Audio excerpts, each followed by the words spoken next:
একের পর এক ঘটনায় ভয়ঙ্কর চাপে এখন তৃণমূল কংগ্রেস। পারুই কাণ্ড থেকে নির্বাচন কমিশন হয়ে সারদা অভিযান। শোনা যাচ্ছে এনফোর্সমেন্ট ডাইরেক্টরেট বিভাগ নাকি এ রাজ্যের বিভিন্ন নেতামন্ত্রীকেও জিজ্ঞাসাবাদের জন্য ডাকতে পারে। সুদীপ্ত সেনের স্ত্রী ও পুত্র গ্রেফতার হওয়ার পর এমন কিছু তথ্য সামনে এসেছে যা মোটেই তৃণমূল কংগ্রেসের কাছে স্বাস্থ্যকর নয়, যদিও গোটা ঘটনাটাই প্রমাণ সাপেক্ষ। ইডি এ বিষয়ে সংবাদ মাধ্যমের কাছে মুখ খোলেনি। তথ্য যা পাওয়া যাচ্ছে তা সবই সূত্র মারফত। ইতিমধ্যেই পারুই কাণ্ডের বিচার চেয়ে সাগর ঘোষের ছেলে হৃদয় ঘোষ পৌঁছে গিয়েছেন দেশের শীর্ষ আদালতে। আগামী সোমবার ডিভিশন বেঞ্চের রায়ের বিরুদ্ধে মামলা দায়ের করা হবে সুপ্রিম কোর্টে। ফলে স্বভাবতই চাপে তৃণমূল কংগ্রেস।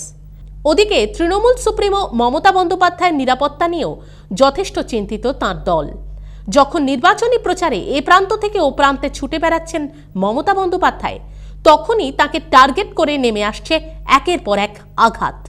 ইতিমধ্যেই মালদায় মুখ্যমন্ত্রী যে হোটেলে ছিলেন সেখানে এয়ার কন্ডিশন মেশিন থেকে আগুন লাগার ঘটনায় চক্রান্তের গন্ধ পাচ্ছেন অনেকেই।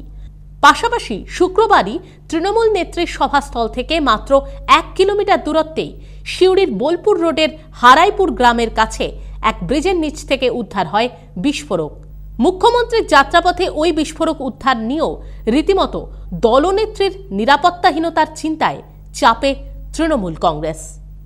ইতিমধ্যেই এ রাজ্যে মাত্র প্রথম দফার ভোটই সম্পন্ন হয়েছে, কিন্তু বাকি রয়েছে আরও 4 দফা। শেষ 3 দফার নির্বাচনে তৃণমূল কংগ্রেস যথেষ্ট শক্তিশালী অবস্থানে রয়েছে বলেই মনে করছে রাজনৈতিক মহল। কিন্তু কার্যত প্রশ্ন উঠছে, পারবে কি তৃণমূল কংগ্রেস তাদের সেই রাজনৈতিক প্রভাব ধরে রাখতে? উত্তর দেবেন আপনারাই।